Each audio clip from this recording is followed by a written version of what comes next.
새벽 1시 47분. 김민준, 34세, IT 스타트업 기획자. 그는 회사 화장실 변기 뚜껑 위에 앉아 스마트폰 화면을 멍하니 바라보고 있다. 차가운 타일 냄새, 형광등이 윙윙거리는 소리, 손가락 끝에 닿는 유리 화면에 반질거리는 감촉, SNS 피드가 스르르 올라간다. 대학 동기, 이름 석자, 시리즈 B 투자 유치 소식, 댓글 2,000개. 민준의 손이 멈춘다. 그와 같이 밤새워 팀 프로젝트를 하던 사람이었다. 코딩도 자기보다 못했다. 발표도 떨었다. 그런데 지금 그 사람은 뉴스에 나오고 있다. 민준은 소리 없이 웃는다. 아니, 웃으려고 한다. 입꼬리가 올라가지 않는다. 나는 왜 안 되는 걸까?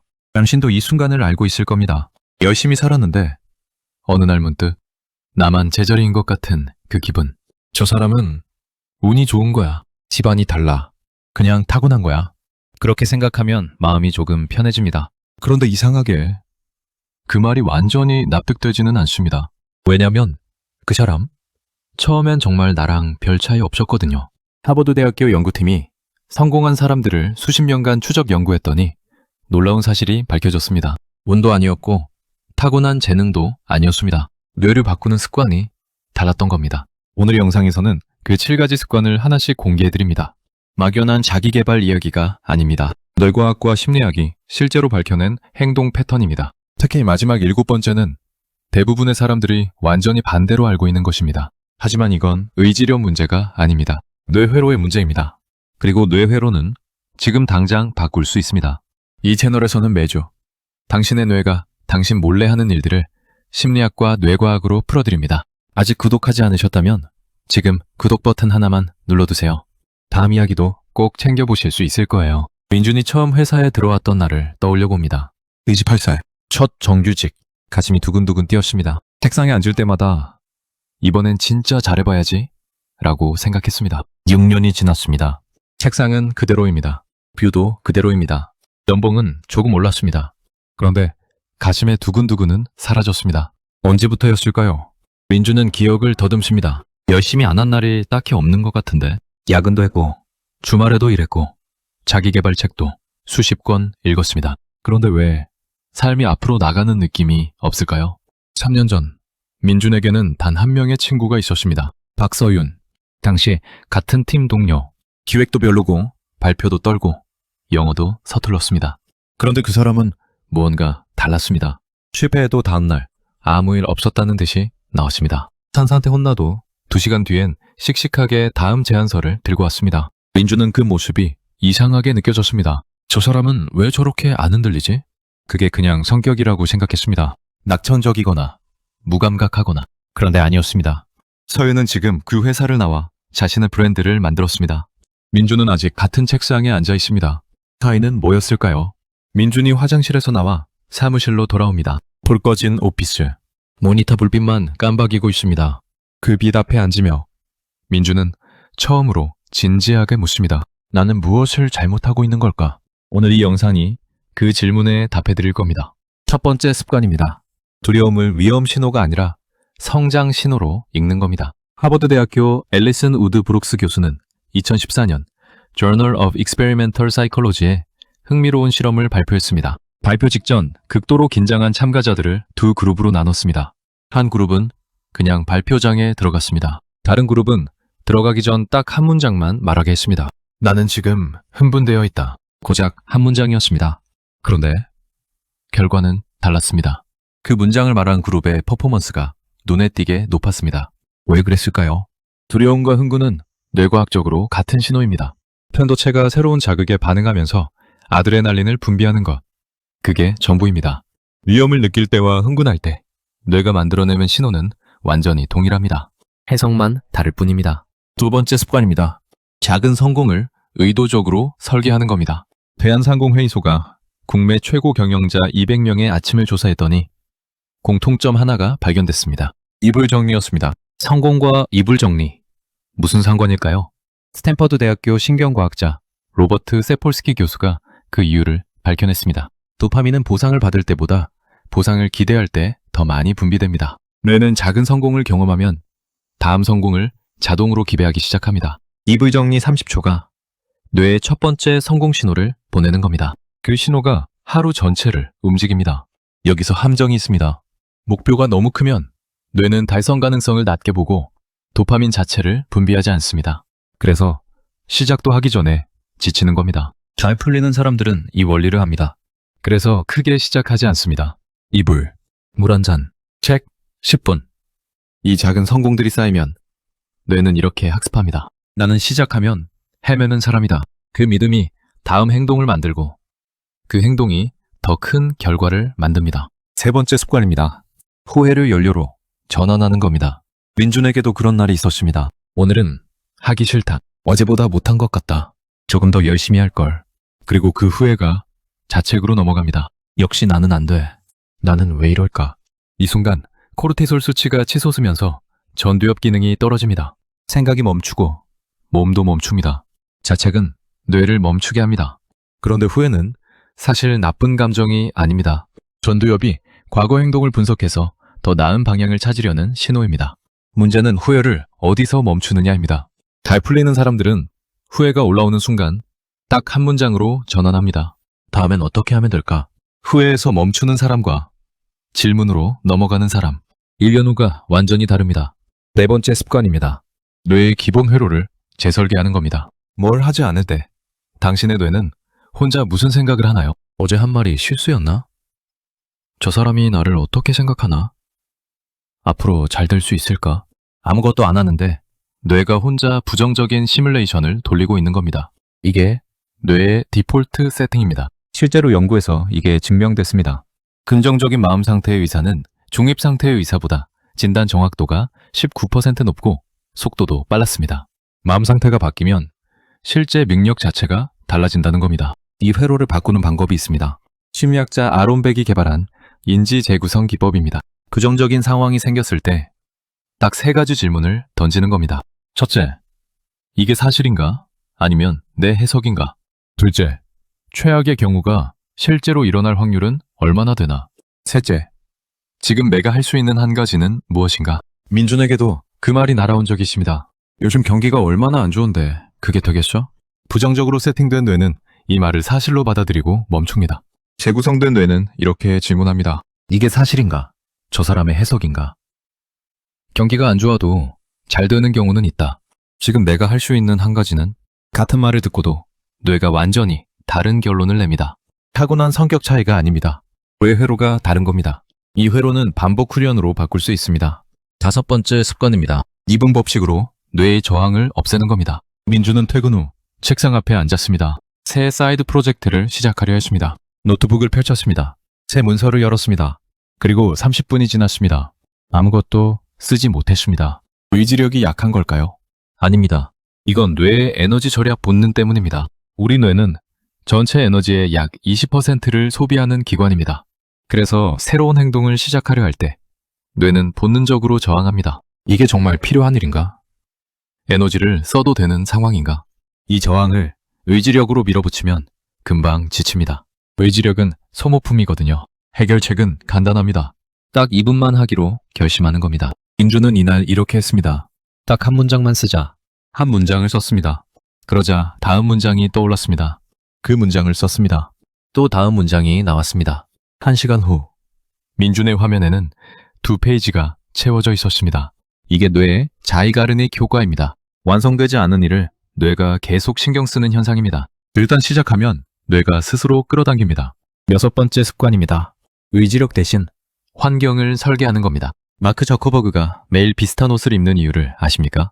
사소한 결정에 뇌의 에너지를 쓰지 않기 위해서입니다. 잘 풀리는 사람들은 좋은 습관으로 가는 길은 넓히고 나쁜 습관으로 가는 길은 좁힙니다. 운동하고 싶으면 운동복을 침대 옆에 꺼내놓습니다. 건강하게 먹고 싶으면 냉장고에 과일만 채워둡니다. 스마트폰을 덜 보고 싶으면 침실에 충전기를 두지 않습니다. 결정할 필요가 없게 만드는 겁니다. 내가 저항할 틈을 주지 않는 겁니다. 그러나 이 6가지를 다 알고 실천해 봤는데도 어느 순간 다시 원점으로 돌아온 경험이 있지 않으십니까? 이제 가장 중요한 이야기를 할 차례입니다. 당신은 지금 이 영상을 보고 있습니다. 그 사실이 이미 무언가를 말해주고 있습니다. 7번째 습관입니다. 행동보다 정체성을 먼저 바꾸는 겁니다. 우리는 보통 이렇게 생각합니다. 운동을 열심히 하면 건강한 사람이 될 거야. 돈을 모으면 경제적으로 자유로운 사람이 될 거야. 행동이 먼저고 정체성은 나중이라고 생각합니다. 그런데 잘 풀리는 사람들은 순서가 완전히 반대입니다. 정체성이 먼저입니다. 스티브 잡스는 매일 아침 거울을 보며 스스로에게 물었습니다. 오늘이 인생의 마지막 날이라면 지금 하려는 일을 정말 하고 싶은가? 그는 성공하고 싶은 사람이 아니었습니다.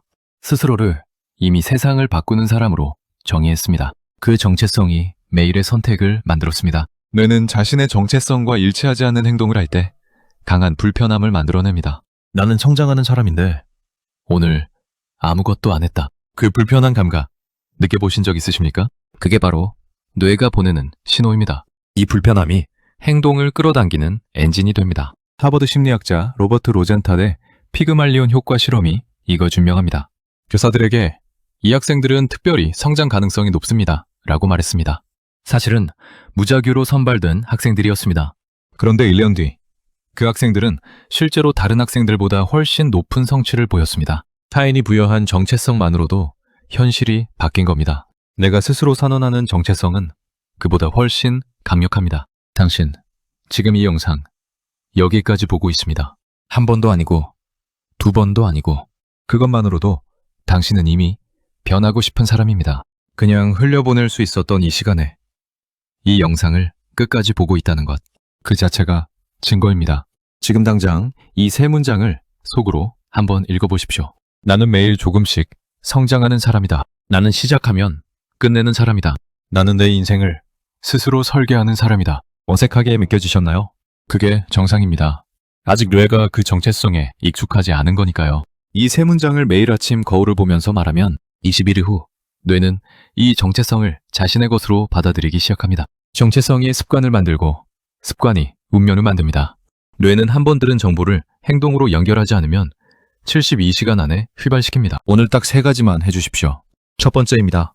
오늘 밤 자기 전 작은 성공 하나를 만드십시오. 이불을 개도 됩니다. 물 한 잔을 마셔도 됩니다. 10분 산책을 해도 됩니다. 중요한 건 크기가 아닙니다. 오늘 내가 계획한 걸 실제로 했다는 경험이 뇌에 새겨지는 겁니다. 나는 오늘도 해냈다. 이 한 문장이 매일의 도파민을 만듭니다. 두 번째입니다. 집안에서 딱 한 군데만 바꾸십시오. 운동복을 침대 옆에 꺼내놓거나 냉장고 과자를 눈에 안 보이는 곳으로 치우거나 책상 위에 읽고 싶은 책을 펼쳐놓으십시오. 환경 하나가 바뀌면 뇌가 저항할 틈도 없어집니다. 세 번째입니다. 이 영상이 끝나고 나서 거울 앞에 서십시오. 아까 드린 그 세 문장을 소리내어 말해보십시오. 오늘 밤부터 시작하십시오. 매일 말하다 보면 뇌가 먼저 바뀝니다. 이 세 가지를 21일 동안 반복하면 무슨 일이 생길까요? 유니버시티 칼리지 런던 UCL 연구에 따르면 새로운 행동이 자동화되는데 평균 66일이 걸립니다. 흔히 말하는 21일이 아닙니다. 실제로는 66일입니다. 하지만 21일이면 뇌가 그 행동을 이상한 것이 아닌 내 일상으로 인식하기 시작합니다. 66일이면 자동화됩니다. 민주는 그날 밤 화장실 거울 앞에 서서 새 문장을 말했습니다. 목소리가 떨렸습니다. 뭔가 민망했습니다. 그래도 말했습니다. 그게 시작이었습니다. 그런데 여기서 반드시 경고해야 할 것이 있습니다. 이 모든 걸 한꺼번에 시작하려 하면 반드시 실패합니다. 왜냐하면 뇌는 동시에 여러 새로운 회로를 만들 수 없기 때문입니다. 스탠퍼드 행동설계연구소의 BJ 포그 박사는 이렇게 말했습니다. 습관 변화에 실패하는 이유는 의지력 부족이 아니다. 한꺼번에 너무 많은 것을 바꾸려 하기 때문이다. 연구에 따르면 동시에 3개 이상의 새로운 습관을 시작한 사람 중 80%가 한 달 안에 모두 포기했습니다. 반면 한 번에 하나씩 시작한 그룹은 68%가 6개월 후에도 유지했습니다. 하나씩입니다. 딱 하나씩. 두 번째 경고입니다. 정체성 선언을 자기 합리화로 쓰지 마십시오. 나는 성장하는 사람이다.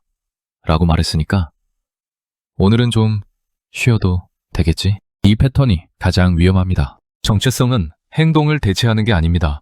행동을 이끄는 방향이 되는 겁니다. 선언만 하고 행동이 없으면 뇌는 그 정체성을 빠르게 폐기합니다. 세 번째 경고입니다. 비교를 멈추지 못하면 도파민 회로가 망가집니다.